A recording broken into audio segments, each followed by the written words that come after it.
Hey, everybody. This episode of the Smoking Tire Podcast is brought to you by Get Roman. Listen, talking about erectile dysfunction isn't easy. Usually we just brush it off or blame ourselves saying things like, I lost my mojo. Or we avoid it altogether with things like, I had a long day at work, or I'm just not feeling it. Pick your excuse, folks. But with Roman, it's easy to talk about it. With a real healthcare professional who can prescribe real medication, it's simple, it's safe, and it's totally discreet. With Roman, you can get free online evaluation and ongoing care for ED from the comfort and privacy of your own home. The healthcare professional will work with you to find the best treatment plan. If medication is appropriate, Roman will ship it to you with free 2-day shipping. The whole process is straightforward, simple, and discreet. Getting started is simple. Go to getroman.com/tire. That's getroman.com/tire. Erectile dysfunction used to be tough to tackle, but now there's Roman. Complete an online visit today to connect with a healthcare professional and take care of it. Go to getroman.com/tire today. If approved, you get $15 off your first order of ED treatment. That's getroman.com/tire. getroman.com/tire. Guys, let's talk about private internet access.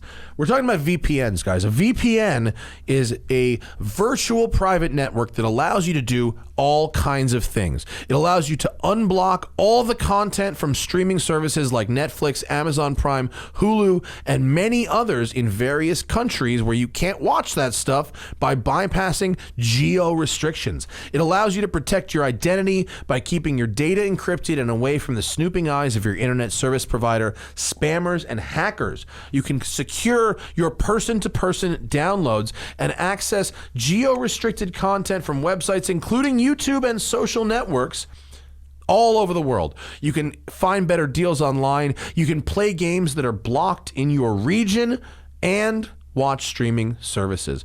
Private internet access is available for all platforms from Windows and Mac OS to Android, iOS, and many others. There are over 2,600 VPN servers in 47 countries, and a strict no-log policy is in place. You can use as one subscription to protect up to 10 devices at the same time. 30-day money-back guarantee. Did you hear recently about the, quote, no-log VPNs that were actually logging customers' data? You know who wasn't mentioned? Private internet access. Not mentioned because their no log means no log. The details of this special deal are available only by using our link in the video description and get digital privacy for less than $3 a month and 3 extra months for free. Go to www.privateinternetaccess.com/tire. That's privateinternetaccess.com/tire. $3 a month, 3 extra months for free. privateinternetaccess.com/tire. We are also brought to you by Crown & Caliber, the official watch provider of the Smoking Tire Podcast. Right now, they are running a contest. If you go to crownandcaliber.com/Matt, that's crownandcaliber.com/Matt. If you go to this website, you can earn a $4,500 gift card to Crown & Caliber. Enter now. The sweepstakes ends Friday, September 4th. $4,500. We're talking get a Speedmaster, get a Seamaster, get a Sick Bell & Ross. That gets you into Rolex Date Trust, gets you into a Tag Monaco, all kinds of sick watches, dream watches available. crownandcaliber.com/MATT, Matt, to win a $4,500 gift card, and the giveaway ends on September 4th. Last but certainly not least, Autotempest.com is where you want to go if you are a genius at shopping for cars. Autotempest.com searches all the major car listing sites at once, folks.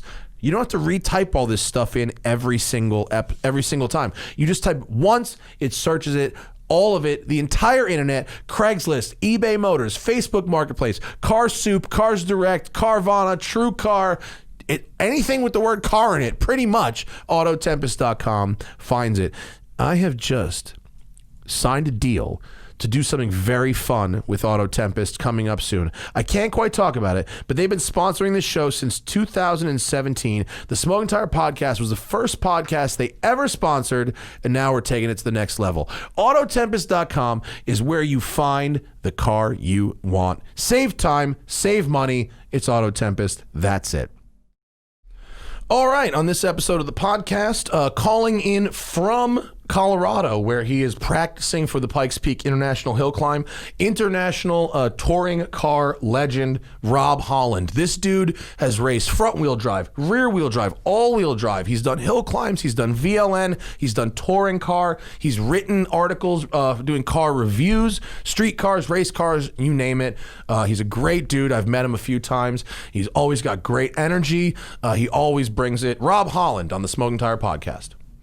And I'm going to intro you at home by myself so you don't have to listen to it. So we're going to just fucking dive right in with Rob motherfucking Holland. Hey, man. What's up? What's up, buddy? Dude, you are one of my favorite people, and I've had you on a list to get on this podcast for like 2 years, and I don't know why it never happened, but I'm so glad you're here now with a dog from Pikes Peak. What's happening?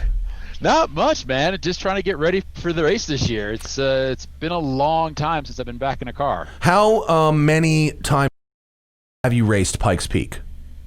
This would be my fourth time. Okay, and did you start when it was dirt or some dirt? No, I'm not a dirt guy. I mean, like, I love dirt. I love playing around on it, but not on the side of a mountain with 1,000-foot drop-offs. So, you know, someone who spends like half their life racing at the Nürburgring is like, nah, that was too sketchy for me. Dude, it's super sketch. Like, have you ever been up there? I went up there in a street car when it was open to the public, and Right. It's a lovely road. I mean, just to drive it as a weekend canyon road, it's fabulous.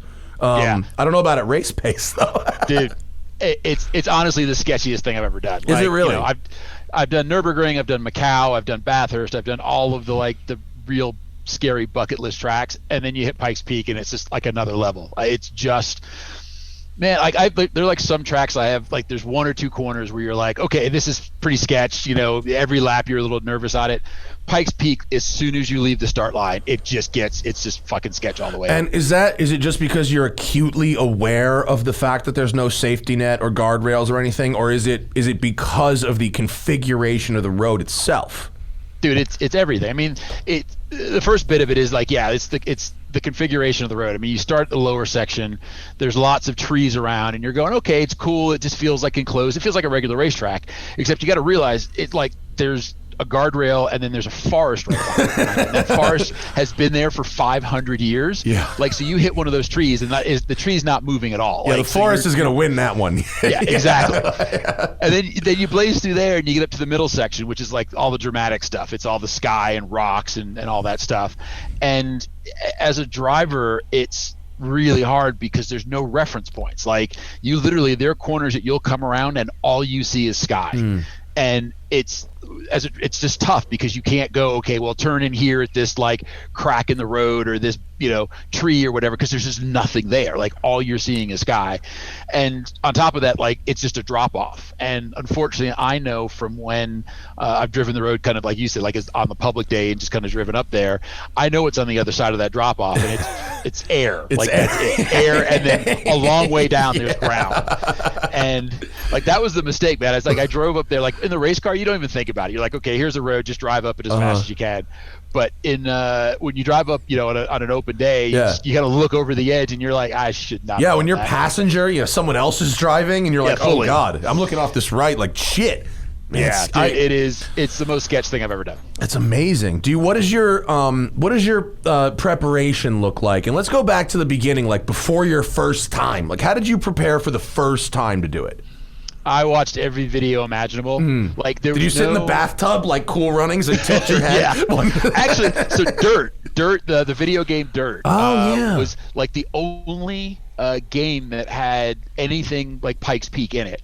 But it was dirt. It wasn't a road, but it was like one of those things. It's like, okay, at least I get an idea of what the rhythm of the road is and where the lefts and rights are. So you do that and you watch a lot of videos, and then you show up at 3 o'clock in the morning, and you get in a car, the green flag drops, and boom, there you're off on. What about practical driving though? Did you run up and down it 100 times as a public road to make pace notes or anything like that? No, so dude, it was a weird thing. The guys at 034 Motorsports had a car that they wanted to run. Audi folks out of Colorado, right?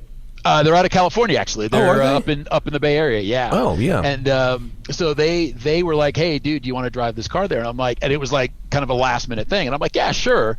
But I had no practice, no experience. Like I'd driven up the road like once or twice back in my college days or something like that, and that was the only experience I had at Pikes Peak. So my first real time up the road was like 3 o'clock in the morning when the green flag dropped. That's for practice. Crazy, dude. Yeah, no wonder it was terrifying. Fucking no scouting. Well, it was great. It was dark, man. I couldn't see shit. Like I was just driving. I'm like, all right, cool. This is great. In the race car. Your first time up, it was in the race car. Oh my god. My first since college. My first time up, it was in the race car. Like I hadn't driven up it in 15, 20 years or whatever. And then all of a sudden it's like go. So yeah, it's just one of those things. You just turn that side of your brain off and just go back to being a race car driver. Yeah. So your first time, what did you drive? An Audi? Yeah, I drove a Audi A4. I think it had 500-600 horsepower. It was a bit of a beast, but we went did all of testing, and then unfortunately that year there was huge fires in Colorado Springs, like massive fires, and they ended up canceling or moving the race back like a month. Holy shit, Zach's got a picture up of this 2012 Audi 034. This was a street car. This started as a street car. It fully was a street car. Yo, it's pretty nasty looking. It's got like a RS4 body kit on it, big wing, nice little diffuser, kind of before anybody was really doing diffusers. Yeah. Was it all-wheel drive? All-wheel drive. So it was a burly car. It was great. That's a B5. It hooked up and went. That's a good looking. Was that a 1.8 or was it a V6? Do you remember? I think it was the 1.8. 1.8, man. Yeah. They were doing it with the 1.8. They had that thing just like the wick turned up on that. That engine would run for how long is Pikes Peak? 12 minutes? Right, 10 minutes. Well, so here's the rest of that story. So when the fires hit, they moved the race back for like 2 months, and that was my debut in British touring car. And it coincided that weekend, so I couldn't do the race that year, and they brought Randy Popeston to drive for me, and they blew the motor. Oh, shit. Maybe, I don't know. Randy's got, all right, cool. Randy's got a heavy foot, but better him than you, huh? Yeah, exactly. I'm like, all right, there you go, Randy. You're over here and doing touring cars. So when you came back the next year, what were you driving? So it was a couple years. The Audi TTRS that we had at the Nürburgring. Oh, yeah, the TTRS, the Rotec Racing TTRS. Was the very same car that was over at the ring? Yeah, so that was the same car at the ring, and then the same car that won the 25 Hours of Thunderhill.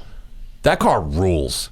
That thing was nasty. What a cool car. My favorite race car. Dude, it just was serious. It's like, think about it. It's a works front-wheel drive car that was quicker than the GT3 cars at the time. It's like, so sick. That 5-cylinder rips. Just a beast. Oh yeah, fully. Like, and it's just great. The motor's got so much torque, and it's like half a V10. Yeah, so it sounds like half a V10. And everyone I know who tunes those things up, it's like 600 horsepower, like 4 or 5 parts on that engine, and you've got a fully 600 horsepower engine. They're fabulous. Dude, you don't even need that much. Honestly, on those, you put a bigger turbo on, and all of a sudden it's 600 horsepower. Right, it's like you could easily run those things to 900 horsepower. That's so sick. Is that car still around? Where is that thing? It got bought by Compass, Compass 360, Carl Thompson, and then he sold it on, and it's now being run by a guy in New Zealand. And from what I heard, he won his first 2 races with the car. Of course he did. Is he running it like hill climbs in New Zealand? No, there's like some race series that it fits into, and the same thing. He's racing against like other GT cars, and here's this little like Audi TTRS like just spanking everybody. You ever race in New Zealand? Never raced in New Zealand. Raced in Australia. Well, you mentioned Bathurst. That's an iconic race. How's that course to drive in real life? Absolutely crazy. It's one of my favorite courses. It's weird. Everyone thinks of like kind of the steep uphill section and the steep downhill section as like being like the iconic parts of the track. Honestly, the toughest part is going across the top of the mountain. It's like doing the where you run the ridge up top. Where you run the ridge. Why is that I've only ever done it in video games. Why is it so hard? It is so fast and so committed. You are like in a GT3 car, you're flat, but just like you are skimming mirrors on the entry, skimming mirrors on the exit, like, and it's just fully committed every single lap, and it's a 12-hour race, so it's like you're just on it. I mean, I'm sure you've seen some of the big crashes that are there. Oh, like, they're epic because you're doing 130, 140 miles an hour, in between the walls. It's like doing Long Beach Grand Prix, but just add 50 miles an hour. Yeah, I've driven Long Beach Grand Prix in a street car. Like I tested an NSX. They let me drive the circuit on a new NSX, and it's a really interesting configuration, but those walls, man, they come up. Those Real walls quick. come up, and you ever race at Belle Isle? Oh, yeah. Belle Isle's the worst because the fucking walls and the track are the same color. Like everything is monochromatic. Like I have no idea where I am. It's all shit Jersey barrier gray. Sounds like Detroit, right? It's just all of Detroit. It's too bad. That course has potential. It's kind of neat, that Belle Isle course. It's kind of cool. Yeah, but actually the street course you got to check out is the Macau Grand Prix. I was just going to ask you because that's all the best crash videos are from that. Yeah, dude. Yeah, well, you got to see my crash video from there. That was the start in the World TCR Championships back. What was that? 2016, I want to say. Just huge crash at the start. Took out literally 2/3 of the field. Like it was just epic. It wasn't the one where it just clogged the artery of the track. Was that you? Oh yeah. Right smack dab in the middle of it. But I made it through. I just closed my eyes, nailed the throttle, and just. Oh, you got out of that clean? I got out of it. Oh, that's so I got sick. out of it. That's dude, is that. When that happens to you, when you see that fucking chaos happening in front of you and you smash the gas and get through something like that, do you feel like Superman? No, you feel like the luckiest guy in the planet. Everyone's like, dude, you were that was awesome. You did this. Like, I had no idea. Like, I was just aiming for empty space, and that was where I went. Man, that's that Days of Thunder moment, right? Where you go through fully. the thing. You can hold it, Cole. Turn 4. I got special match tires. I'm gonna think about that next time I go through something like that. You all ever, right. You ever one of those crew chiefs that just lies to you about the car? Says it can do all kinds of shit it can't do. One of my crew chiefs at British Touring Car was notorious. He was just like, oh, dude, you've got the best car out there. It's this and this. Like, why'd you qualify 18th? He's like, I gave you the best car on the grid. You're like, no, you didn't. Man, that TTRS, that would be such a great race car to buy used. Right? It sold. I'm gutted. It sold for nothing. Like if I had the spare cash sitting around, I'd have it sitting in my garage right now. I mean, it was I don't remember what we sold it for, but it was a third of the price that it cost new, and it's just it was just one of those cars, man. It was just so much fun. Like you could really just lap after lap, just take the thing to 105% every single time. Was that a TSG car or a stick car? No. So that was a full sequential gearbox. Oh, yeah. Yeah, those are are full fun. sequential. Those are fun, yeah. But it was just the car just worked. I mean, we had some engine issues with it at the 24 Hours of Nürburgring, but other than that, man, the car was just dialed. It was just the cool thing about that car was in the rain at the Nürburgring, you would run down GT3 cars, and they'd come up behind you, and our headlights look like the R8 GT3 cars. So you get one of the Mercedes would move over and you come flying past and you could see them just Was that because of it was front wheel drive, or what about it was just that it was front wheel drive? Front wheel drive, and we just had a metric fuck ton of downforce. That thing had more downforce than anything else out there, and it was just that in combination with the stability of a front wheel drive car at the Nürburgring in the wet. There was just nothing out there that would catch it. Yeah. We had a race, probably my second year there, and it's just chucking down rain. There's just standing water everywhere, puddles, and I'm struggling with the car. I'm really having a hard time holding on to it, carrying the speed, and I come on the radio to my engineer as I'm passing start finish. I'm like, the car sucks, guys. It's terrible. We're gonna have to make some changes. We're gonna have to do something. I don't know what it is. And my guy is like, dude, shut up. You're P6. And I'm like, what, overall? He's like, yeah, overall. We went up from 40th to P6, and I had not a clue. Yeah, go back to Days of Thunder. He's like, man, I can't go any faster. He's like, everyone else is going slower. You just have to hold this. No, you think you're going slow, but you're murdering right now. Yeah, that was what it was, man. That car was just awesome. How did you get over the hurdle of driving really fast in the wet? Driving so fast in the wet at race pace is the scariest thing for me by far about race cars and track driving. Honestly, it didn't affect me at all. Like my first big race in the rain was Pirelli World Challenge and at Mosport, which is another classic scary circuit, super fast, super committed. And it was one of those things I was really nervous about it. I was like, here I am with some of the best drivers in the US. We're driving 300 and some odd horsepower touring cars. Like, this is going to be tough. I'm really going to struggle. And first lap, I'm just like, yeah, we got this. And if for whatever reason I never look back, and it's weird, like I'd go over when I went to British Touring Car, you figure it's the Brits, it rains over there all the time. Like as soon as it rains, they're going to walk away from me. Yeah, they talk mad shit on me in the comments because I live in California and don't drive in the fucking wet. They talk mad shit, dude. I'll tell you, man. Like literally, like I had some of my best qualifying in the rain in both Germany and Britain. It was awesome. So I guess some people just have it, man. Some people really have the confidence to get through that hurdle of really fast wet driving. I just still find it very, very difficult. I don't know. But you know why? It's the panic of what if all of a sudden grip is gone and then I'm in grass, which might as well be KY jelly, and then I'm in the wall. That's really, I think it's just pure self-preservation. And I'm a bitch. But it's one of those things, man. You just got to man up and, I know. And just seriously. I just said I'm a bitch. I'm not proud of it, but I'm not hiding it either. All right, at least you admitted it, man.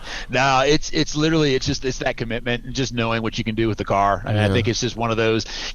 Like if you're doing it on the public roads, for sure. Like you don't know if like a bus dropped a bunch of oil on the road or whatever. But usually on a racetrack, the level of grip stays fairly consistent. The Nürburgring is tough just because it's such a long circuit that the grip level does change depending on where you are. For sure.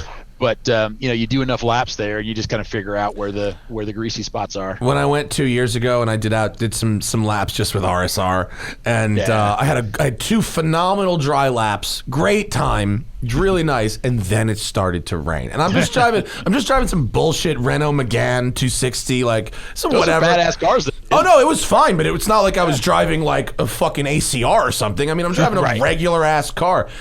But oh my God, when it got wet out there, I'm sure I don't have to tell you, but 30 miles an hour, what you would consider to be a safe speed on the street, I was sliding all over the place. And then I got murked by that all-wheel drive classic Mini with that fucking nutter driving it. You know that guy? He's crazy. And dude, that's the thing, is that there's so many guys out there that have like this massive talent, and they've got thousands and thousands of laps. And it's really funny because you go out there and you're like, pro driver, I've done tons of VLNs, 24 hours of Nürburgring, and you'd be out there railing, and then like you look in the mirror and like you said, there's some guy in a Mini, and you're like, what the hell? Yeah, like, what is going on? I'm totally fully committed right now, and here's some guy like flashing for me to pull over. I've been a couple times when I was out there and I saw, a dude in like a panel truck, and the Nürburgring is like actually the better way for him to get across that part of Germany, and he just takes the opportunity to mob. He just pays his toll, and he's three-wheeling and hitting curbs, and then but he's just delivering wood. Right, exactly. This is the most efficient way to get where I'm going. Yes, there's no speed limits. I can go very fast and be on time. Yes. How, Rob, did you? I don't want you to tell me like an instruction manual, because you'd have to be you to end up there. But like, you spent time living at the Nürburgring, on the circuit, racing there, lapping there, living that racer's lifestyle on the Nürburgring for a real period of time. How did you end up in that position? Our mutual friend, Mr. Roland Pritzker. Roland rules. Roland, I can have Roland to blame, our friend Roland Pritzker, for the beautiful building that we're in right now. Because Roland, when he moved to San Francisco, he let me keep my cars in his building in LA. Yep. And then he said, Matt, I sold the building. You got 30 days to get the fuck out. And at first I tried to buy the building. It didn't work out. It doesn't matter why. But here we are 5 years later because I got kicked out of Roland's building. No, but Roland is a racer. He's a gentleman driver, but he does have talent.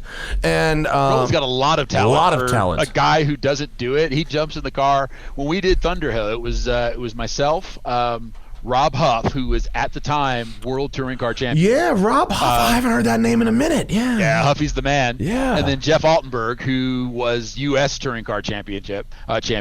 And then Kevin Gleason, who was the only other American besides me to do World Touring Car Championship. Stacked deck on this driver, team. Totally stacked deck. and then Roland. And Roland's lap time was, I think, just under 2 seconds off of all the rest of us. That's great. Drivers. If you're a gentleman driver and if you're within 2 seconds, I mean, you're doing well. Yeah, no, Roland's epic. So we our other mutual friend Dave Mazes was starting to talk about doing some stuff, and we ended up looking around and finding this cool property at the Nürburgring, and it's such a cool property. Oh, it's so cool. It's just epic. I mean, we're in the middle of all the industrial park where all of the spy photos are taken. So all the manufacturers are there. We're there with Audi. We're there with AMG. We're there with Porsche. We're there with everybody, and we found this, and there's no properties for sale in this industrial park except for this one that just popped up randomly. And so we bought it, and we started Rotec Racing to go use that to bring Americans over to the Nürburgring. It was Americans and English-speaking drivers, and we got a ton of people to come over, and we have the 10,000 square foot workshop and a 9-bedroom the house is super sick. The house, I love the house. It's extremely sick. And the shop, like the fact that you could live right on that street specifically, like it's not even like the house is like around the corner or by the gas station or behind the Piston Plaza or any of that shit. It's literally across the street from the manufacturer's skunkworks shit. It's on that road. Yeah. And it's so crazy. The back porch of the house is like chaise lounges, and then like it's so sick. Wow. Yeah, it's the best. Are you still living there? We still have it. Yeah, for sure. And it's one of those we go out anytime we can. We're not running the race program anymore. Miltech Exhaust rented out the shop from us. Oh, cool. And but we still got the house there, and it's a great place to just kick it and just go out and run some laps and just have a bit of fun. And it is really funny because I wasn't kidding. Like all of the manufacturers test out of there. Yeah. We you walk out the door and you're like, oh, there's the new GT2 RS, that won't be out for another year and a half. Yeah. And there's the new AMG GT that you won't see for 3 years, and it's like everyday occurrence. Yeah, all you have to do is look out your front door at that place. Yeah. It's so sick. I love that street. That street is probably one of the coolest streets in all of the automotive universe. I mean, it's like, and no one knows about it. Like, unless you've actually been there, you don't really have an understanding of how amazingly cool it is. Yeah, I feel like didn't JF make a video about that street at some point? I don't know. I know he's been there a lot. I feel like he needs to. JF like loves that street. He's like super about that. You think about it. You go down the street and you've got like Aston Martin and you've got AMG and you've got Pirelli and you've got Ford. I mean, like everybody's at this track. And then you've got KW developing shocks there and like all kind of cool Oleans, stuff. KW. The whole factory Porsche team is Manti Racing is literally around the corner from our shop. If we look out the back window, we see Manti Racing. All of the 24 Hours of Le Mans car and everything, like all of the GT3 cars. Like it's literally, you cannot get any more ground zero for worldwide motorsports than that street. What was your first race car? My first race car I've driven, or first race car that I owned? Either, whichever came first. First was Skip Barber. Oh, cool. I did the Skippy stuff, which was awesome, except those like the worst race cars on the planet. The Formula cars? The Formula cars. Oh, dude, I crashed one of them in Lime Rock, dude. I'm sure that was probably the one I got in like the week after that. Yeah. Like, they didn't fix it. They just rolled it back out of the shop. For sure. They were sketch as hell, them cars. They sucked. Oh, dude. It was funny. So it's a great story. So Roland and I, like Roland and our buddy Dave, they went to Skip Barber class like after I'd turned pro, and I showed back up and all the Skippy guys knew me, and they're like, hey, why don't you jump back in one of the cars and you can do a lead follow with your boys? And I was like, all right, cool, thanks guys. And I'm like, okay, I'm pro driver now. I'm going to jump in these cars and I'm just going to walk away from everybody. And I get in one of the Skippy cars and I'm like, I was like scared for my life. It was like the worst thing. I'm like, this. No, the car is just literally. No, they're bad. made of paper. It was like it was bad. It was bad. It's paper, but it's paper you've been using for 20 years. Like, it's like got holes worn in it and everything. The car's like moving in 15 different directions. It was just absolutely terrible. And then I went from there to the Pro Robber Dodge, and those cars were a little bit better, but still a bit sketch. And then my first pro car was the Dodge, the SRT4 that we were developing for Dodge Motorsport. Oh yeah. How did you get into that gig out of Skip Barber? Dude, it was just a random thing. I literally, it was the team that was kind of hired to develop that car was 3R Racing, and 3R Racing is 15 minutes from my house here in Colorado. And we just started talking, and they'd seen me drive in the Pro Robber Dodge series, and they were like, yeah, we need another driver, and you're local, so you could test the car. And we kind of worked a deal, and next thing I know, literally, I mean, this is 12, maybe 14 months after I really kind of got through and got my license, I was a pro driver for Dodge. Man, that's crazy. That is a crazy right place, right time series of events. Yep. Yeah. Amazing. And it was there's no, I didn't grow up. I mean, everybody wants to grow up and be a race car driver, but there was no serious thought. I'm not some kid that was in karting at 5 years old and whatever. I didn't get into motorsports until I was in my mid-20s. Well, and it seems like you other than Skippy, it seems like you bypassed the whole gentleman driver thing too. You somehow managed to take a left right out of that line. Yeah, that's amazing. It's amazing that I didn't have to spend the massive amount of monies that everyone has to spend to actually get to that level in sports. Yeah. So just fortunate. If it wasn't for that, I probably wouldn't be here now, because I couldn't have afforded to spend several years in World Challenge at $500,000 a year. No shit. Yeah. Like that. Yeah. So, professional racing for somebody is crazy expensive. It's crazy expensive. Oh, dude, trust me, we've done all the numbers. I mean, and obviously, there's works drivers where everything gets taken care of and you get your salary. But then there's also kind of where we are now, which is working with sponsors to raise the funding to go racing. And, I know what the budgets are, and it's absolutely insane. Do you really feel the pressure of that when you get in the car, or are you able to zone that out and focus on the task? I think you have to zone that out to a degree. Otherwise, you wouldn't be a driver. I mean, you've got to, if you're all of a sudden, going in and going, all right, well, this car's, almost $1 million, and, there's all this backing behind me and all this stuff. If you start thinking about that, you're just not going to go for the moves, and you're not going to be successful. If there is a gap that exists and you do not go for it, you are not a racer. You got to go for it. What was the first race car you owned? Since we skipped over that. First race car I owned, I didn't really get into owning a lot of cars. I had a BMW M235i, but that was relatively recent. I'm trying to think of what I had before that. I had a little Miata. That was my first kind of I needed something to just, get on track and start doing laps and just get comfortable with the pace and everything. And so Miata. Miata's always the answer. It's a great place to start. Yeah. When I race wheel to wheel, I prefer to race. I mean, even though I like 600 horsepower cars on the street, if I'm racing wheel to wheel, I love a Miata. It's perfect. Yeah, exactly. It's perfect. Well, you trash it and it's $10,000, and you go get another one. Yes, exactly, exactly. What are you driving this year at Pikes Peak? What's going on this year? I am driving an Audi RS3, LMS, but it's not. So it's a bit of a weird mix-match car. We, this company, Blue Water Performance, bought Compass 360's old S3 Grand Am cars. Okay. And they basically then took a bunch of the RS3 LMS suspension, and then they redid all of the LMS, the TCR car. They did all of that bodywork in carbon. So the car itself is 90% of a TCR car, of the Audi TCR car, but now we've got 600 horsepower. We've got carbon bodywork, so the car's lighter. We've got JRZ suspension, so we've now got four-way suspension. We've got wider tires. We got everything. So it's a badass little car. And it's a front-wheel drive or all-wheel drive car? It is a front-wheel drive car. So we're going back. When I broke the record in the TTRS, Acura came back with a full factory effort, and one of their works drivers, Nick Robinson, and then he broke my record by, I think it was 8 seconds. And so we're like, okay, we can do this. So the Blue Water guys really wanted to do it, so they hired me on to drive their car. Last year we were on pace based on all the testing, but then because of the delays in the race, we got the worst weather I have ever seen on the mountain. What does the worst weather you've ever seen look like?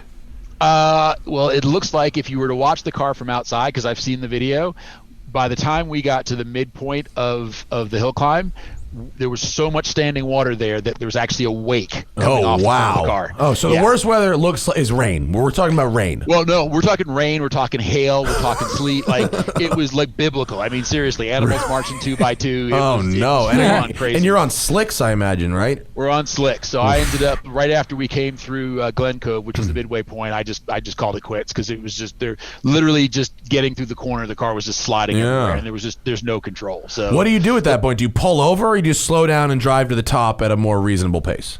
No, it wasn't even that. Like, literally, like, there's so much water standing there. Like, if you stopped, the car would just slide. Oh God! So it was literally there's a spectator spot just past Glen Cove, actually all the way through, and there was just a good spot for me to pull over. So I pulled over and we just bailed. It's the first time I've not finished Pikes Peak, but it just didn't make sense. It's not like you're going to set a good time. I mean, at that point, all you're doing is risking the car, and for what? Who gives a shit? Setting the record for boats. Right, exactly. Yachts up, front wheel drive boats. Yeah. These Audi race cars. Is when I understand for class rules when you're racing a touring car or any of that stuff. Pikes Peak. Is a little, as far as I understand it, and please correct me if I'm wrong, seems like it's a little more run what you brung. Is there any advantage to running an all-wheel drive car, or not really when there's grip, when there's tarmac?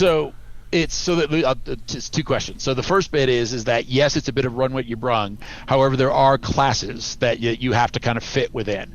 And last year we ran in Time Attack 1, which is street base cars that are modified. But this year they changed the rules a little bit, so we're now running in Unlimited.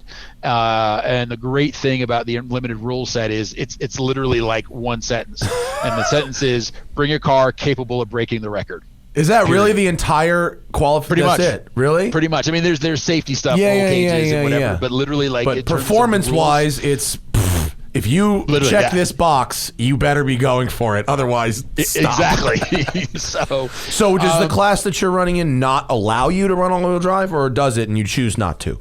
No, so our whole thing is the front wheel drive record. So there's a massive advantage in all wheel drive. Almost every car that has held the record since it's turned to road has been all wheel drive. And even the ones that before, even when it was dirt, it was all wheel drive. It's just there are so many slow hairpin corners that getting a launch off the corner is impossible. And the steepness of the mountain, like, it throws all the weight to the back of the car. So front wheel drive is highly compromised. So trying to be competitive with a front wheel drive car is kind of like it's just a good mission to have. And obviously I've done a lot of my career in touring cars. So it's just, for me, just kind of made sense to kind of focus on that for now. We're not going to stay there for long, but I want to get the record back. For sure. I get that. And you have a lot of front wheel drive is really hard. There's a lot of nuance to front wheel drive that I think the rear wheel drive guys don't really appreciate. But didn't you ran a Z06 last year or the year before, right? So it's not like you're exclusively front wheel drive. No. I mean, it's funny because you get pigeonholed that way. Guys are just like, oh, you're a front wheel drive driver, and you're just like, no, I could drive anything, but it's just one of those things that I've made my name in front wheel drive cars. So when I get the pro contracts, that's what they look at. They look at the resume. They go, oh, okay, you've done factory Dodge, factory Volvo, you've raced in World Touring Car, you've raced in British Touring Car. They go, okay, you're going to be good in a front wheel drive car. But I've had success in tons of rear wheel drive cars, GT3 cars at the Nürburgring, rear wheel drive touring cars, rear wheel drive GT cars, you name it. It's pretty much if it's got four wheels and an engine and a steering wheel, I can drive. Who gets really pigeonholed is the front wheel drive rally guys. Because that's such a specific skill, and it's so hard. If you're good at front wheel drive rally, just keep doing that shit.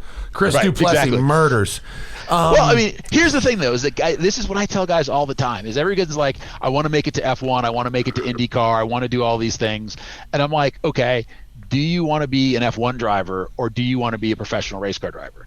Because if you want to be a professional race car driver, you go where the money's at, like where someone's willing to pay to put you in a car. So yeah, sure. Would I love to be racing in DTM right now? Absolutely. But people are willing to pay to put me in a touring car, and that's what you drive. Yeah.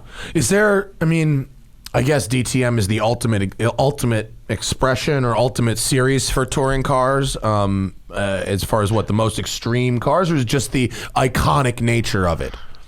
A little bit of both. Yeah. I mean, you look at the DTM cars now, and they are so far away from like anything. They're literally single seaters with bodywork on it. Honestly, for me, like Aussie V8 was probably for me one of the top touring car series. So Aussie V8 and British touring car are for me the highest form of touring car anywhere in the world. Have you had a go in a V8 supercar before?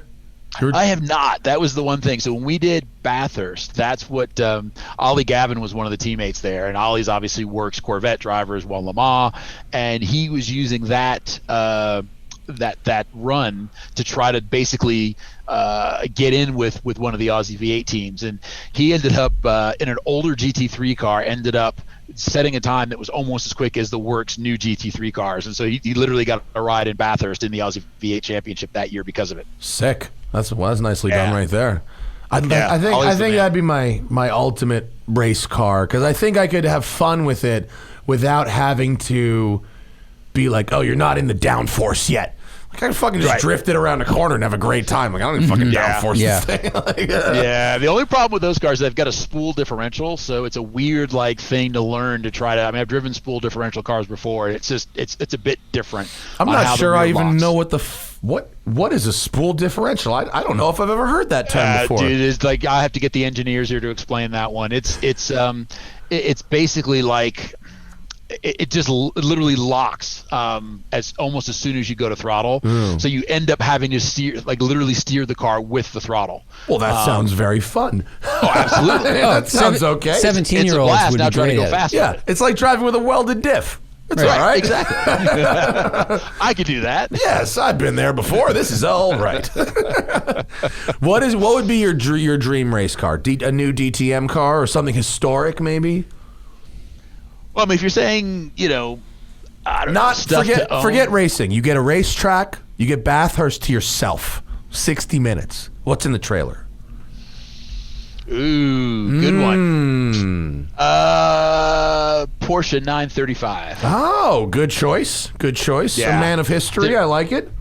I've driven them before, and they are they are what to me old school race cars should be. Just massive power, just really hard to control. You're banging gears, you're just hanging on to the thing. It's people. I remember reading about them before I actually got a chance to drive one, and the way they were explained was that it was like every corner, as soon as you hit the throttle, it was like lighting a stick of dynamite. And it was just waiting for the fuse to burn down before the thing blew up. And that's literally what the car was like. You get through the corner, you whack open the throttle, and you're like 3, 2, and then it would just go, and you're just like you're literally hanging on for dear life. Which one did you get to drive? I got to drive. It was one. Oh God, what was it? The Rothman's car. Oh. Now, who's ever heard of that? Car. Yeah, who's ever heard of them? Oh yeah. Lee Keane told me that the 935. I think he was driving the Kramer one. He said was by far the scariest car he's ever driven, but also the most fun. He said if he said basically the same thing that you said, that if he had an hour in a racetrack, that would be where he was at. Yeah. Yeah. I mean, it's one of those things where it's an amazing experience. Like, you just sit in there and you feel the history of the car, and then you're already scared a bit because you're driving some iconic race car, and then you go from there to wanting to drive it faster and faster and faster, and then realize you're sitting in a $8 million irreplaceable piece of history, and you're like, okay, back it down. Yeah. But you got to that point where you're like, oh, I got this now, and now you're going, and you have to be like, okay, all right, dude, just you are not getting paid for this, and if you crash this car, Porsche will never ever talk to you again. So you're like, okay, yeah. I definitely am there. The guys who I've talked to that tried Pikes Peak in dirt and then in tarmac, a lot of them have said that it's actually scarier in tarmac because you're going so much faster, the braking is so much more intense, and the going from grip to suddenly not having grip versus the progressive nature of sliding on dirt is actually gnarlier. Yeah, but I'm not a dirt guy. I mean, I've done some rally playing around, and I've, played around in, all sorts of little, fun off-road things, but it's I'm just at home on the road, and it's one of those things that I guess in testing and stuff, you just get used to where the grip levels are. And and then you shut your brain off. So it doesn't really make a difference, I guess, at that point. How many laps of the Nürburgring did it take you to really have it become second nature? So it's funny. I had done a bunch of track days there, like long before we had moved there, and then I came back, whatever it was, 4 or 5 years later, and I kind of knew the circuit, and I got in. I don't remember what it was, BMW M3, I think is what it was. Yeah, so BMW M3, and ran some laps and like on a tourist day, and I was passing everybody, and I'm like, okay, I mean, I know where I am, I know what I've got going on, and like I'm good, like we're good. So I go in and jump in for the first VLN race, and I am in class 20 seconds off the pace. And I'm just like, what the shit? Like, are you kidding me? Like, I've never been 20 seconds off in my life. Yeah. And it's a long course, though. It's not. That's like being 4 seconds off at Road America. Yeah, like even 4 seconds. I mean, that's a long time. Yes, it is. I've done a lot in racing, and I'm like, I felt pretty good, and it was a very bruising race, and I remember getting out of the car and just being gutted. Like, these guys are good. I'm never going to be able to run with them. And I mean, because 20 seconds, like I'm thinking I'm like I've got the car like the limit everywhere, and they're like, nope, we got 20 seconds on you. So the next race, I'm like, okay, all I'm going to do is my whole entire focus is sticking with these guys, like just keeping them in sight, figuring out where I'm losing time. And it was like one of those things where you're just like, oh, you don't brake here, it's a lift. Yeah. Oh, you're back to throttle here. Like, and like I got through like 3 or 4 laps, and it was just one of those things where it was like this like epiphany happened. And you then realize that the Nürburgring is the greatest momentum track ever. And yeah, you stay flat for a long time. And you think about it, like if you're not to full throttle, or going to throttle when you need to be, you lose speed for the next 30 seconds. Right, because the most important corner on a racetrack is always the one before the longest straightaway. And the Nürburgring has 4, or is it 4? How many really, really long full throttle sections are there? 4? Yeah, I would say 4. Yeah. But the funny thing is there's only one that's like a true straightaway. Right. All the others, you're staying flat, but it's like blind corners, and you're like literally flat for 30 seconds going, I can't see the exit here, but okay, it's flat. Yeah. But pick a guy who's good, or girl, and ride their bumper and figure out what they're doing it's a great strategy. Yeah, and then it was one of those things. Then once you realize it, then it's now I could figure out how to learn the rest of the stuff I needed to know. And then from then on, we won. What did we end up winning? 8. We had 8 class wins. That's good. That's very good. And I was the fastest TTRS on the circuit. So it was one of those things where it just took a minute to register. But I mean, when you get there, it literally is gutting that you're so far off the pace. I can imagine. So it took me months to get to the point where I was probably, I'd say, halfway through the first season, and that was not only doing the VLN races, which gave me hours and hours in the car, but also doing tourist sessions every day. I had a Yaris card, so the annual pass. So I just basically drove up for tourist days, flashed the card, and I went. Oh, season pass for tourist days, huh? What does that go for? It was like 1,300 euros, 1,400 euros. I don't know what it is now. 1,300 euros, but $1,500. But I think it's 20. It was 27 euro a lap when I went. Yeah. So if we do 1,300 divided by 27, bro, you do 48 laps a year. That's worth it. Yeah. That's not that many laps. I could do 48 laps in a weekend. That's pretty much what we were doing. I'd go out there. So like every night in the summertime from 5:30 until 7:30. So 2 hours, the track is open for tourist session. What? So, and we lived, like you said, across the street from the Nürburgring. Yeah. So it was like, all right, it's 5 o'clock, it's quitting time. You go outside, you jump in the Focus RS, you drive right around the corner, you hop on the Nürburgring, and boom, you've got 2 hours. Yeah, and they had that over at Rotec. They had that European Focus RS that was the one that we didn't get here. The 5-cylinder front-wheel drive one. That was pretty Mark cool. II. Yeah, he let me have a go in that when I was up there. I didn't get to drive it on the track, but I drove it on the street. It was neat. It was a neat little car. Yeah, it was cool. It was. It was actually really quick, and even when we got the new RS, the old RS wasn't that much off the pace, and that was a front-wheel drive car versus an all-wheel drive car. Not shocking. Yeah. But can you even really have fun in a street car anymore, or are you just fucked? No, I have a blast. Actually, the most fun cars is they've got the Suzuki Swifts. Oh, I love a Swift. Wreck for rings. Yeah, they're great. I mean, they're a bit prepped. I mean, they've got big brakes and they've got big, relatively sticky street tires and whatever. But it's funny. It's like a 120 horsepower car, and to take that around the Nürburgring is a blast. I mean, you're just flat everywhere. Yeah, it's just flat and then left foot speeds. braking, pretty much, right? Yeah, pretty much. And it's hysterical how much fun I have in that car. Like it's one of my more fun cars. I've recommended it to people and they're offended. I know, because they're just like, oh, a Suzuki Swift, I am much faster than that. You're just like, dude, no, go have fun. It's not the point. Exactly. So so I actually not have a lot to of fun in mention street at the cars. Nürburgring you're paying per lap. So if you're driving a slower car, you actually get better value for money. This 27 euro lasted me 10 minutes. In a faster car, it might only be 7. I get it's €1 per minute. It's fantastic. Right. No, are you able to have fun in fast street cars or just the yeah. slow ones? Now, I went out, last summer we went out to Road America when they had David Donahue in the GT2 RS at Road America break the lap record there. And they invited me the next day to come out and just do laps in that car. And so we had a lead follow. So it was me and David.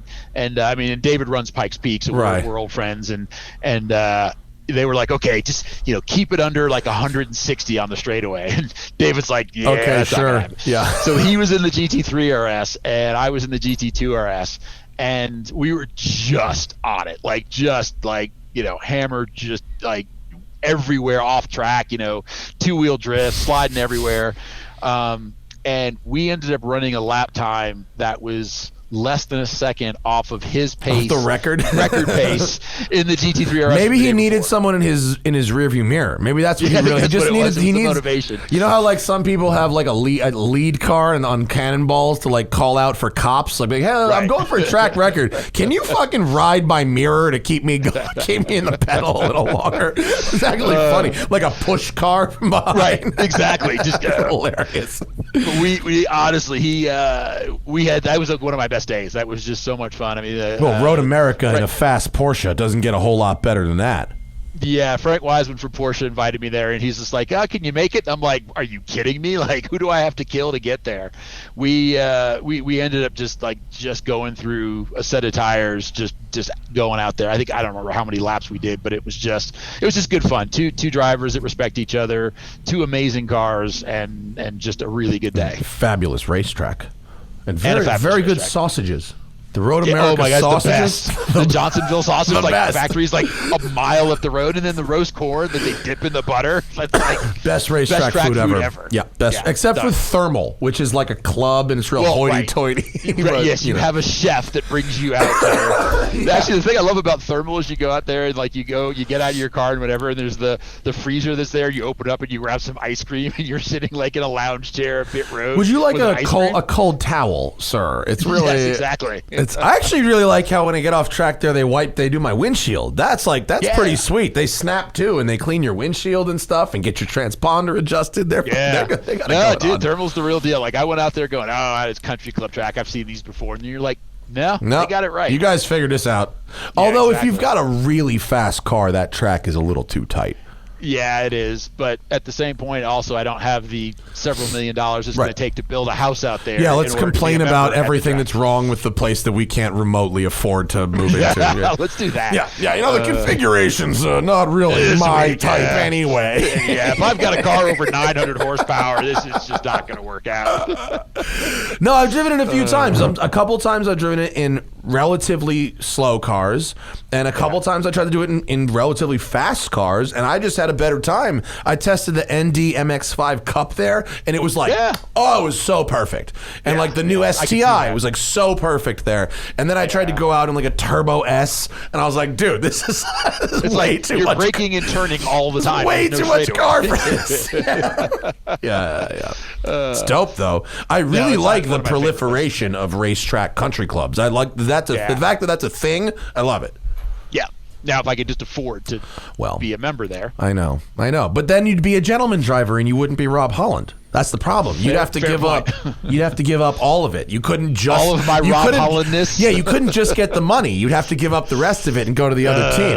no. Right, so I have to basically stop racing cars so I can actually make real money. To go back and race cars. It's like, what's the the Italian fisherman? He's like, he sits there eating fish and drinking wine all day, and he's like, if you grew your business, you would have more fish and more wine, and he does only so that he could go back to the beach later with his money and eat fish and drink wine. It's like, fair point. Yeah, but I'm getting up in years, so it's one of those things. It's eventually someone's going to stop paying you to drive race cars. So I don't know, dude. I think longer than ever at this time right now.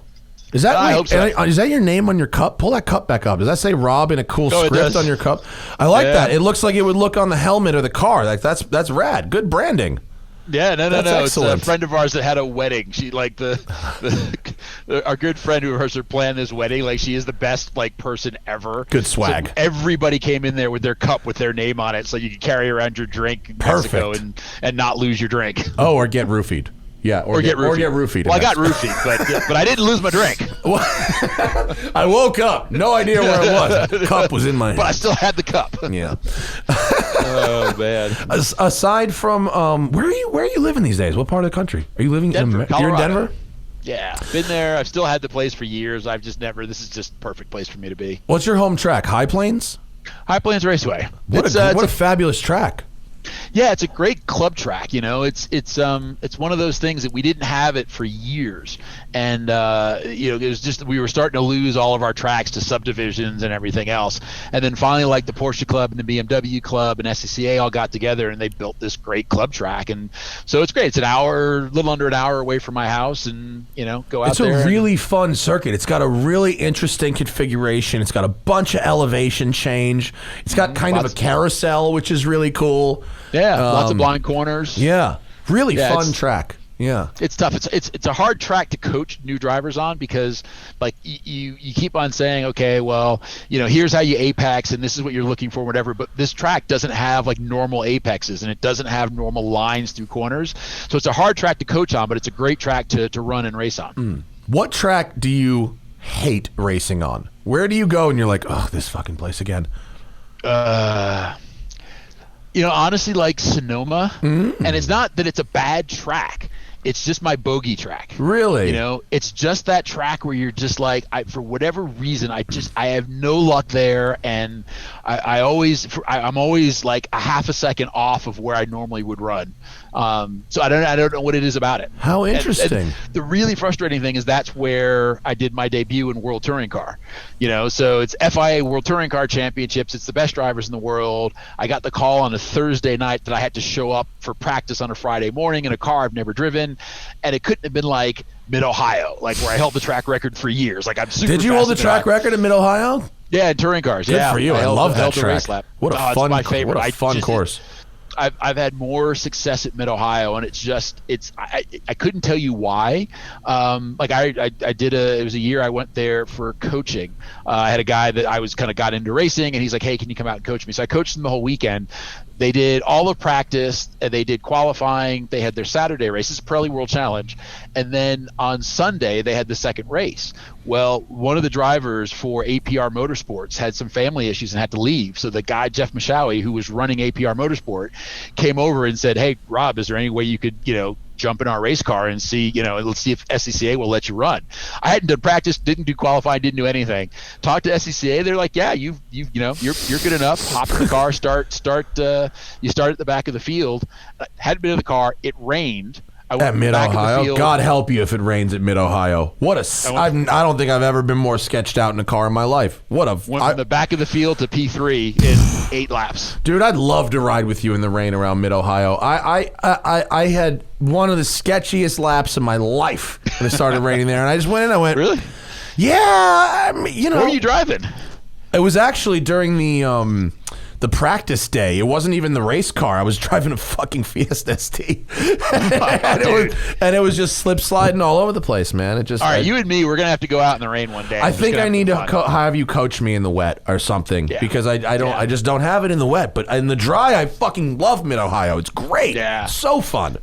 But the thing is the car in the wet does the exact same thing that it does in the dry. It just does it at a lower speed. Yeah, I just didn't find that speed. I thought I was going really slow, but I was still sliding all over the place. But yeah, you slide around, but hey, that's what the cars do, right? Yeah.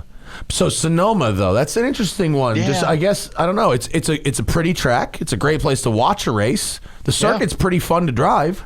No, I love it. It's fantastic. I mean, no real reason, huh? No, it's just one of those tracks that it's just never worked out for me. Like, I don't know why. That and Croft in the UK are my two, like, just if someone says, hey, let's go do this, I'm just like, I don't know if I've ever heard of Croft. How do you, is it CROFT? Croft Circuit in the UK. Is this like an old airfield kind of deal, or is it? They're all old airfields. Like every racetrack in the UK is like once an Air Force base for whatever reason. But it's just I can't explain it. I don't think anyone ever can. Anyone you ask that, what's your bogey track? What's your track you least like? There's no real reason to it. It's just like I just don't get on with it well enough. I don't know why. Oh, all right. Well, fingers crossed. One day you'll be good. Yeah, one day. So what is the like? Oh, it's perfect. It's fast. So what does the rest of your month look like up in Pikes Peak? What's the schedule? So we go and do tech this Monday. So that's kind of all day. All the cars line up and go through and take pictures and all of that. Do all the video stuff, and then on Tuesday we start practice. So unfortunately, it's like you get up at basically 2:30, and you're at the track. From I think we start running at probably 5 o'clock in the morning. So from 5 o'clock to 8 o'clock, we've got practice, and that's and they Tuesday, do it in Wednesday. sections, right? It's like lower section and then middle and then upper. It's like 3 sections. Yeah, so because of the size of the field, if you ran the whole field, you'd get like one run up the whole mountain. Yeah. So what they do is they split the field. So this year I think we've got 50, 60 cars. So each section will have 20 cars, and then you can just go up and run, and you'll get... Oh, they run all 3 at the same time. Oh, that makes sense. Yeah, that makes sense. Yeah, so you start in certain areas. So the weird thing about that is because you can't have the finish line for one section be the start line for the next, because obviously cars are there. Right, so they got to get... There's a gap. So there's a gap. So you never run the entire mountain until race day. How long is the gap? The gap, the biggest gap you have is actually between the lower section and the middle section, and that's maybe a little over a quarter mile. Oh, okay. But there are 4 really, really tough turns in there that you have no idea what they are at speed. So it's pretty difficult. So... Well, at this point, you know what you're doing, right? At this point, you know what's in between that section. Right. But the rookies don't. Is there a video game solution at this point? No, seriously, who's got the video game right now? Assetto Corsa? Who's got it? Corsa. Do they? That's the one that I use. Yeah. So that's something I've kind of picked up. So I'm sitting in my sim room right now. That's why I've got all the racing gear around and stuff. It's good. So it's a great backdrop. I love it. Yeah, it works. Hey, all the sponsors have. Have you, in this past 6 months when racing was did you participate in the sim racing much? Yeah, nonstop. So I actually built this sim rig and wrote some articles for it. And it was literally, so I actually built my own computer, assembled the whole rig, got everything set up. And then I've been driving for Roush. We've kind of been doing some stuff for the past year or two. And Jack Roush Jr. started a whole sim racing league, and basically invited all of the first race they did, they invited all the Roush Legend drivers to come in and compete. So like Greg Biffle showed up, and they were trying to get like Scott Pruitt and Willie T. Ribbs. I'd love to and all see of if the guys are like in their 60s can do the sim racing. I'd love to see if they can figure it out, if they've got it. It's so hard. It's like the Nürburgring. Like, so we got in, and I was like 5 seconds off the pace, and I'm like, once again, like, how am I 5 seconds off the pace? And then, it's one of those things. It's just like any other thing. You get in it long enough, and you tweak things, and you figure stuff out, and you get comfortable in it. And we're still not super quick, but like we're quicker than the average sim racer. Now it's just now figuring out that last little bit. But yeah, it was a blast, and the series has been really great. We do once a month now. We go to a different circuit around the world. So we went to Suzuka like just a week ago, and I got second there. And I think we're at Circuit Barcelona. And then do you do spec? Do you guys all run the same car to make it nice and even, or does it kind of some variety there? Yeah, so it's all Fords because obviously it's Roush. So it's all the Ford GTE car, the Le Mans car. So the new one, and it's just a blast. It's a fun car to drive. It's got great downforce, handles really well, and so we're all in equal cars. And you look at the guys who were there. It's Jack Roush Jr. and Guy Cosmo and Joey Atterbury and Matt Plum. So it's all the guys that are running at the front of all the IMSA races or World Challenge races. And now we're like all in a sim environment where we get to race and compete against each other on a weekly basis. So it's a blast. And just talk whatever shit you're gonna talk. It's good. Oh, nonstop. We're on Discord and we're just like, it's just great. You're in the car and it's great because you never, like in real life, you never get to talk to the guys like as you're passing them. And you're just like, they should add that into real racing. You should get car-to-car comms in real racing so you could talk shit that like would you be can. Cool. Right? Just full open mic. Everybody's open comms. With the egos in the paddock, man, it would just be nonstop. And you just it would. Yeah, that would be pretty epic, though. That would be a lot of fun. Oh, for those of you watching the video version of the show and are wondering why the camera shot is locked on me, it's because I had to send Zach downstairs to let a delivery man in, and so he's not sitting there to change the shot for the next 30 seconds. But because of that, I didn't have to end the show and go do it myself. So I'm sorry for the video people. They'll get a new shot as soon as Zach comes back in the room. It's the problem when you run a two-man show, right? It's like, all right, it's a problem right now when we're at a new building because we're getting so much stuff delivered here, furniture and all kind of craziness, and so at all hours of the day there's just trucks just rolling up with stuff, which is fine unless there's only two of you here and you're trying to do a show. Dude, I gotta come and see it. I'm so excited to check out the new spot. Please do. Yeah. I mean, I think that it's going to be the kind of place that people like us will make a staple to stop by when we're in Los Angeles, for sure. Absolutely. Yeah. Nice. Does the fact that we can't travel internationally right now really affect your racing career? Are you kind of hosed on that, or are you able to maintain in the U.S. for a bit? No, not really. There wasn't much going on anywhere. It didn't really make a difference if you could travel or not. Like, things were pretty much shut down globally. What's happening at the Nürburgring now? So they've just refired up probably about, I don't know, probably 30, maybe 60 days ago. They've started to do some VLNs. I think they've run 2 or 3 races already this year. And then they started opening up the tourist sessions and stuff. But the problem is that, because we're not doing as good a job managing it, if we go out to anywhere. Yeah, no, our passports are fucking toilet paper, dude. Right, exactly. We're You're just like, we're so fucked, dude. We fully are. So. When we found out on, March 6th or whatever it was, and Gavin Newsom was trying to be like, yeah, we're going to close down for 2 weeks. I'm like, you mean 2 years? Yeah. We're fucked. Exactly. Americans every country you talk to, because I had an opportunity to do British Touring Car again this year, and I was like, okay, yeah, I totally want to come out and do it. This will be great because I haven't done it in 3 years now, and they're just like, yeah, you got to quarantine for 2 weeks, and I'm like, yeah, they're like, you have to take a boat to England. Literally, I got to be like one of the immigrants in like little paddle boats and just got to go across the English Channel. I'm sorry I made you run downstairs, Zach. Did that turn out okay? Whatever that person was delivering. Can we put the shot back on Rob now? We've been looking at me for a minute. I think you're pretty, man. A box inside. It was very exciting. Oh, no, I had to, I explained to the people what was going on. It's all good. You're much prettier than me, so. Zach is, well, I've got a better camera. That's I've got an iPhone 11. No, dude, I really appreciate you coming on the show and spending the time with us. I know you're busy racing, and wait, what day is the actual race itself? August 30th. August 30th. How can people watch it? Zach, can people watch it? Is there a stream? Well, no. So there's no stream. They've been trying to do this for years. The mountain logistically is so tough that they can't get live feeds off of the stream, like off of the mountain. It just doesn't work. So we've got your good buddy JF who is showing up, and Zach is going too. Zach's going up there as well. I will be there. Oh, yeah. Zach, awesome! I'm looking forward to hanging out with you. Yeah, you can. What are you guys covering it for, Zach? Discovery.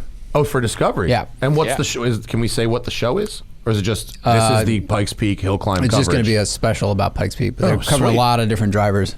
Cool. From various bank account sizes, we should say, or different cars, everything. So it's going to be really, really cool. Have you seen any really, really interesting builds on the mountain so far that are like mind blowing? Well, there's a couple of the Porsches are showing up. So you've got the new 935. Jeff Zwart driving the 935. Yeah. And Zwart's a legend. I mean, he's quick and he knows the mountain inside and out. And then you've got David Donner and David Donahue, both driving the Club Sport, the GT2 Club Sport. Oh, cool. Yeah, all right. Yeah, I wonder so what those are going to be badass. That'll be interesting to see what the performance delta is between the Club Sport and the 935. Like, what is that aero body actually worth? Yeah. No. I talked to Jeff the other day, actually, because I asked if I could borrow a car for my grand opening, and he was like, I would, but I'm in Pikes Peak. And he said it is about the 935, which he doesn't own. I thought he bought it. I was like, because Jeff's a baller. He could buy one if he really wanted. But it's I actually... want to be Jeff. See, that's my whole thing. Like, if I could be Jeff, then I could join Thermal, and we'd be set. Yeah. Apparently, it's Ingram's car out of North Carolina, the Road Scholars car. But he said it is shockingly easy to drive. He said it's basically just like a really, really fast street car. He was like, that's easy as pie. So that's good. It looks like it would be a handful, but I'll trust Jeff on that. It's very attractive. In the Bear Carbon race livery, it's a fucking... Oh, my God. Look at that photo. We got it up. We got it up in the background. Yeah. Sick. Man, Jeff's head is really low in that car, too. They must have that seat, like, on the floor. Yeah, that's I think awesome. He's got some phone books in there to get him up high enough. He's not short, Jeff. He's all right. He's a regular size dude. Yeah, no, I know. What a great looking car that 935 is. Holy shit. Yeah, it's beautiful. I don't know if that launch color was right that they had, but this Bear Carbon is hot. That's what's up. Bear Carbon looks awesome. Yeah, that's great. Yeah. Yeah. And I'm trying to think who else. We've got Tommy Boylou, who's got this tube frame Charger, like it's just some badass whatever 1,200 horsepower. So he's driving that one, and then like an old Charger. Nah, it's a tube. It looks like one, but it's a tube framed. And honestly, I couldn't even tell you what it is. Like it's pretty badass if you can find it. And then I'm bummed. James Clay was supposed to be bringing his Bergmeister car out this year. I don't know if you've seen that. The Bergmeister car. Oh, dude, you got to check it out. You gotta. It's James a Clay, tubbed. Bergmeister. Let's see. Hang on. Zach's getting a picture. Yeah, I think he had it at SEMA. What the fuck is that? Exactly. No, seriously. Austro Daimler Bergmeister ADR 630 Shooting Grand. This is the name of this car? No. That can't be it. That's a concept car. No. This is like a concept car. Check out. Yeah, no. You'll see it. It's a 3 Series. It's like an E. I think it's an E. Is it 92? Oh, I don't know. Bergmeister. But yeah, say James Clay, Bimmer World. I don't know. I'm trying to think. I don't know. We got lost in the image search there, I think. That. It's got Optima battery sticker on it. Okay, yeah. It's an M3. Yeah. It's a crazy E92 M3. Yeah. That's lovely. Oh, dude, but it's seriously badass. They did a great job with it, but unfortunately he won't be here this year. They just couldn't get it done in time. But he's done a lot of work on that car. It looks awesome. I saw it at SEMA, and it's just... Wait, does it have this big tray on the front of it now? Oh, yeah. Oh, the red picture in the middle, Zach. That thing. It looks like fucking... Oh, my God. What do you call it? It looks like Bosazoku. Yeah. Right? It's like straight Bosazoku. Holy shit. That splitter. Yeah. You could have a picnic on that fucking thing. That's crazy. Wow, that's a build. That's a real build. I like that livery. So I'm looking forward to see. I think he'll be out next year. So I'm looking forward to. Bro, that's an E36. Yeah, that's an E36, dude. The picture he had up before was an E92. That's so okay. Sick. Yeah, so it is. That's right. It is an E36. Yeah, it's an E36. It's amazing. Yeah, fair enough. Wow, yeah. That's a build. Fuck me. That's the cool thing about Pikes Peak is you see all of these badass builds you'll see nowhere else. It's because the rule set's so open. So you guys can go out and have a bit of fun with stuff that you never do anywhere else. Yeah, that and Gatabil. Yeah. You heard of that place? You heard that one in Sweden? Yeah. The fucking psycho drift cars? Yeah. Oh, those guys are nuts. Yeah. Oh, I love it. That's going to be great. Man, I hope you have a great drive. I hope you have fun. I hope you enjoy yourself. And I hope you set a fabulous record-setting front-wheel drive time. I appreciate it, man. I'm looking forward to it. Gotta get you out of there one of the year. Oh, dude. You know, I would love to. I like hill climbs. I think because of my experience in driving canyon roads, I feel like I could be pretty decent on a hill climb. I've been up Pikes Peak. It's fucking gnarly, but find a car, man. Get out here. Maybe with Rob coaching me. I'll see. Maybe Do it. Some manufacturers got to have some ride. Doesn't Porsche do Cayman GT4? Isn't that a Porsche ride and drive program? That is. Yo, you drive a Cayman GT4 up Pikes Peak. By the time you get to the top, you got like 90 horsepower. How hard could that be? It's a lot harder to die. There's no turbos in that thing. But they are not slow, man. They're actually pretty quick. I'm making a joke, but yeah, those guys. There's Travis Pastrana's driving those things. It's not like schmuck like me's driving it. It's like fucking Travis. Travis rolled a car 9 times and then said, "Let's do it again." Psycho. Follow Rob on Instagram at Rob Holland 3, and Rob has 2 B's in it because that's how you spell it when you're fucking cool. Does that mean it's not short for Robert? It is short for Robert. Does Robert have 2 B's in it? It does not. Because that would be weird as fuck. Not if you have a stutter, you know. You just went with it to be awesome? I love that. No, actually, it was funny. It was the long story, but I'll make it short. The guy who used to draw the Spirit comics, Will Eisner, was given a lecture, and I went to go see it. Like this, I was like, I don't know, 12 years old. And after the lecture was over, I went up and talked to him and was chatting with him for a bit. And he's like doodling, and he's just like, here. And he's like, he drew a spirit, and I was like, this is awesome. And he's like, who do I make it out to? And he's like, I was like, Rob. And he spelled it with 2 B's. And I'm like, that's badass. Like, that's my story. And I've been Rob with 2 B's since I was like 12 years old. No, that's a good story.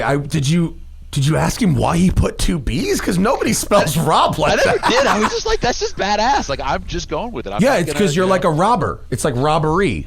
Yeah. Yeah, I like that. That's very good. Rob Holland 3 on Instagram with 2 B's. He needs to get some more followers. He's for a guy with much talent as you got. We need to get you more followers on Instagram. That's one race I'm beating him at. It. Yes. And, dude, I want you to have a great drive at Pikes Peak, and I would like you to come visit us the next time you can come back to LA, and we'll do a show in person. Perfect. Sounds like a plan. Thank you very much for joining us. That's our show, guys. The Smoking Tire Podcast is powered by Shout Engine. Get your own damn podcast at shoutengine.com. I'd like to say it's easy, but it's no longer easy. We've made it very difficult here with all the gear and shit we got going on. Just getting the Zoom call to work took Zach literally all day. And it's harder than it looks, folks. But we got great guests at the other end of it. We will be back next episode. Tanner Faust is on the program. We're slamming him home right now. Tanner's a great dude. He hasn't been on the show for like 2-3 years. Thanks, Rob. Drive safe, brother. Thanks, buddy. Peace out. See you soon. Bye, everybody. See you next time.